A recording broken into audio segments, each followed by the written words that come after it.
पुण्यात जुन्या भांडणाच्या रागातून 2 जणांवर तलवारीने वार करून गंभीर जखमी केल्याची घटना घडली आहे। हा प्रकार बुधवारी रात्री 12च्या सुमारास हांडेवाडी रोडवरील जैन टाउनशिपच्या बाजूला हडपसर येथे घडलाय। या प्रकरणी पोलीस शिपाई बालाजी वाघमारे यांनी वानवडी पोलीस ठाण्यात फिर्याद दिली आहे। त्यावरून 13 जणांच्या विरोधात वानवडी पोलीस ठाण्यात गुन्हा दाखल केलाय। वादग्रस्त IAS अधिकारी पूजा खेडकर यांच्या बाणेर येथील बंगल्यातून ऑडी कार अचानक गायब झाल्याची माहिती समोर येत आहे। याच ऑडी कारवर अंबर दिवा लावून पूजा खेडकर जिल्हाधिकारी कार्यालयात जात होत्या। ही ऑडी कार नेमकी कुठे हलवली गेली याबाबत प्रश्नचिन्ह निर्माण झाले।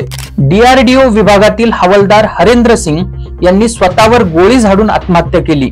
अतिसुरक्षित समजल्या जाणाऱ्या लोणावळा नजीक असलेल्या INS शिवाजी येथे ही घटना घडली आहे। सैन्य दलातील वरिष्ठ अधिकारी तसेच पुणे ग्रामीण पोलीस यांच्याकडून पुढील तपास सुरू आहे। कौटुंबिक कारणातून त्यांनी आत्महत्या केल्याचा प्राथमिक अंदाज आहे। वादग्रस्त IAS अधिकारी पूजा खेडकरच्या आई मनोरमा खेडकर यांचा मुळशी तालुक्यातील धडवली गावातला पिस्तूल घेऊन नागरिकांना धमकावतानाचा व्हिडिओ व्हायरल झाला होता। या व्हिडिओवर आता खेडकर कुटुंबियांचे वकील ॲडव्होकेट रवींद्र सुतार यांनी स्पष्टीकरण दिलंय।